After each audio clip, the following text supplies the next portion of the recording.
Everybody's mad about something. Recently, I got attacked online by some gay bloggers, and it hurt my feelings. I have no problem with gay people, but I fucking hate bloggers. I'm not saying it because this person was gay. They was acting like a bitch online. They was like mischaracterizing my jokes, trying to make a point off of me, when it's like, yo, I'm your ally, motherfucker. I'm not trying to stop gay people. I got better shit to do. This motherfucker was saying things to try to get gay people to beat me up. Seriously, he was like, Dave Chappelle's jokes. I don't know how he actually talks. I'm just making his voice up. Dave Chappelle's jokes were an affront to the manhood of all gay men. What the fuck does that mean? I didn't say anything that would allude to gay men not being men. I know you're men. In fact, what could be manlier than fucking another guy in the ass? It's the most gangster shit I've ever heard of in my life. I told you I'm not cut out for that. I'm a pussy. You know what I said? That's all I said. First of all, I'll tell you right now what I said. And I will tell you that this was not a joke. It's a true story. And I just happened to tell it. All right, what happened was I went to a gallery party, all right? I don't know who in here has ever been rich before, but these are very nice parties. Wine and cheese and ball of conversation. And there was a few eccentric types, one of which was a very wealthy man that happened to be wearing a dress. I don't know what you call him, man. This is a tranny or a drag queen, perhaps. Whatever it was definitely a man. And this man was definitely on drugs. I don't know what kind of drugs he's on, but I knew he had too much. He didn't look good. It's like this, he's like, he looked sick. And all his friends were standing around him, concerned, trying to revive him. I don't know whether it looked like some kind of gay CPR. There was fanning and shit.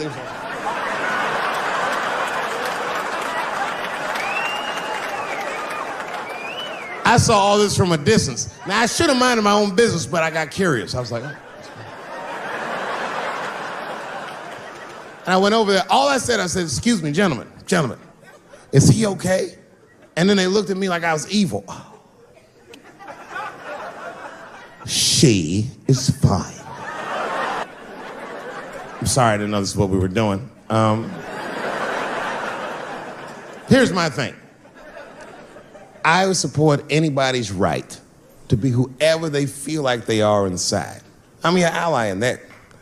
However, my question is, to what degree do I have to participate in your self-image? Is it fair that I have to change my whole pronoun game up for this motherfucker? That doesn't make sense. Seriously. If I put on an Argyle sweater and I'm like, hey, everybody, I feel like a white guy in this sweater and I want some goddamn respect and a bank loan. That's not gonna work. Give a fuck how I feel. Why should I give a fuck how you feel? Nigger is a pronoun. But there was no time for philosophical debate. This was an emergency situation. I said, fine. Sorry, guys. I was just worried because she looks terrible. And she just fell off the bench. Appears that her dick is popping out of her dress.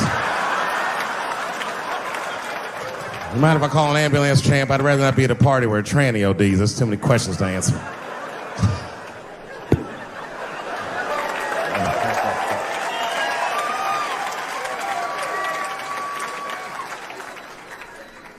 Okay, I've been through this before. I had a friend from high school. Now, in high school, this guy was a thug, right? He was a fucking dope boy. He did it all. He's a wild dude. People used to be very scared of him. And then after high school, word on the street was he'd come out the closet.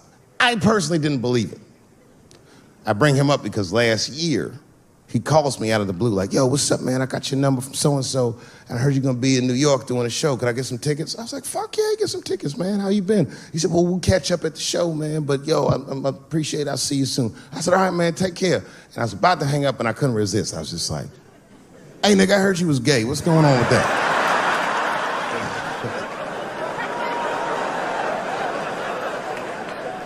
And I wish I didn't ask, because he sounded like he was dying to talk about that shit.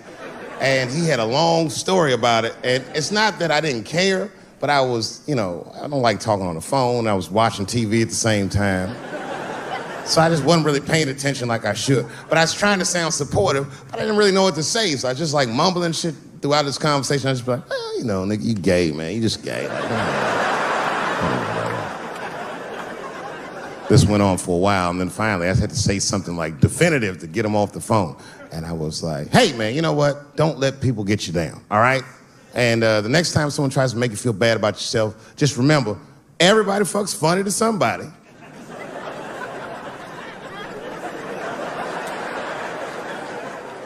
He didn't like that shit. He's like, what the fuck does that mean? I said, huh? He said, you saying I fuck funny, motherfucker? I said, no, that's not what I'm saying. I'm saying everybody's different. He said, you ain't say different, nigga. You say it funny. What's so fucking funny about the way I fuck? And I said, hey, man, I fuck feet. He said, what?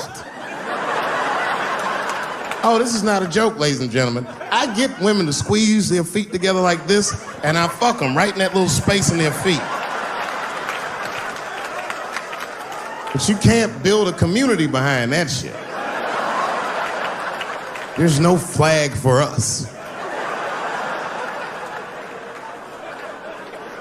That shit made him laugh.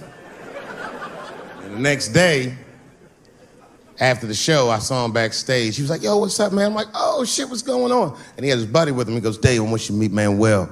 Manuel's my fiance. We're in New York getting married because it's legal here. I said, well, gracias. And he went to go get some drinks. And then my buddy looked at me. He was like, so, Dave, what do you think? And I started mumbling again. You gay, nigga. You just gay. He said, yeah, I'm a little nervous about getting married, man. It's a big step. I said, yeah, it is. It's a big step. He said, well, you've been married for a while. You got any advice for us? No, I'm married to a woman. Sorry about that. And he corrected me. He said, no, you married the person that you love. So it's essentially the same. I said, man, the problem with that statement is that it makes the assumption that I love her. But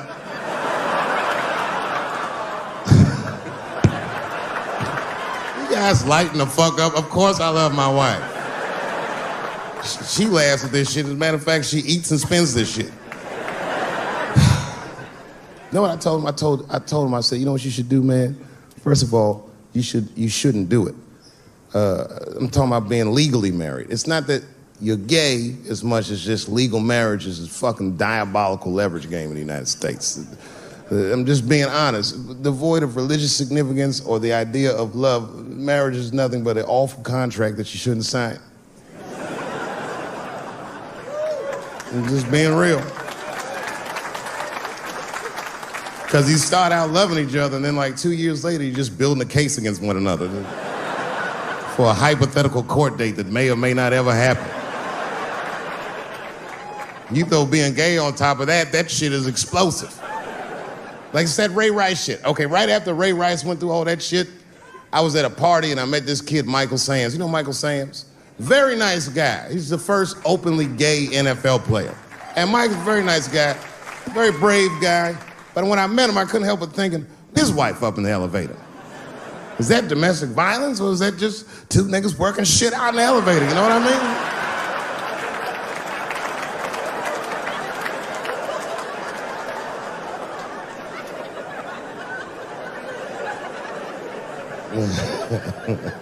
Anyway, I give all married men the same advice, gay or straight. Get a dog. This dog will love you all the time, but she's not going to. It's real talk. I didn't even know about dogs, and my kids got the dog. They brought him home from the shelter, and I didn't even want him. They're like, can we keep him? I said, nope. I said, where'd you even get this dog? They're like, we got him from the shelter. I was like, ugh. Probably something wrong with him. Can't keep him. And then my kids started crying and screaming like the dog had gambling debts. Please, Dad, if you don't let us keep him, they're gonna kill him. I was like, oh. All right, you can keep him. And this dog was a menace. I hated his guts. Then one night I'd smoked a bunch of weed and I was eating a sandwich.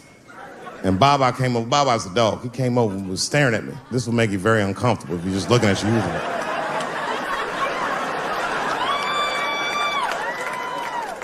I had to give him a piece of my sandwich so he'd go away. And that's how we became friends. Now, if you see me walking down the street with Baba, I ain't got no leash or nothing. He walks right next to me. If I stop, he'll stop. And if I go, he'll go. And all my friends are like, yo, Dave, that shit is dope. How you train Baba to do that shit? I've never trained Baba. I'm just a messy eater. If I drop food and Baba's not around, all I gotta do is call him. Baba! He's a black dude's dog, so he doesn't come right away. He peeks first to see what's going on.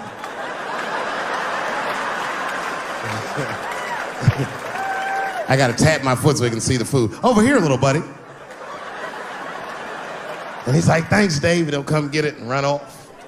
But he knows all my habits. Like, if he smells weed in the house, he'll be like, nah, this motherfucker's about to eat. And he'll just come running.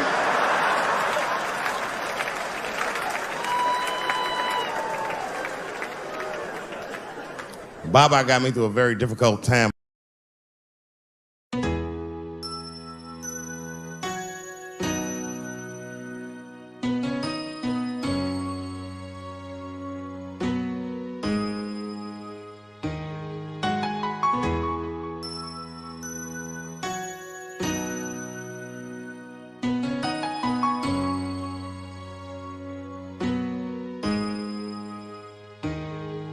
The many things that happened today, Lord, come and help us, we pray. Many things are happening this day, yes, Lord, come and help us, we pray. We cry.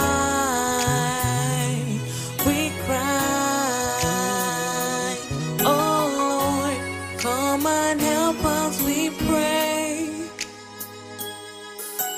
Many things are happening this day, yes, Lord.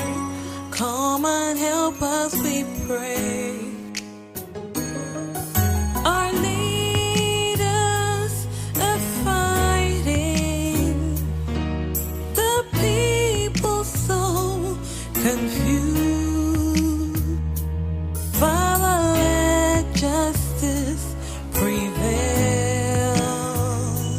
Oh, come and heal our land. A people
things are happening this day. Hey, Lord, come and help us, we pray. We cry, we cry. Oh Lord, come and help us, we pray. Many things are happening this day. Hey, Lord, come and help us, we pray. We cry, we cry. Oh Lord, come and help us, we pray. We cry, we cry. Oh Lord, come and help us, we pray. Many things are happening this day. Hey, Lord, come and help us, we pray.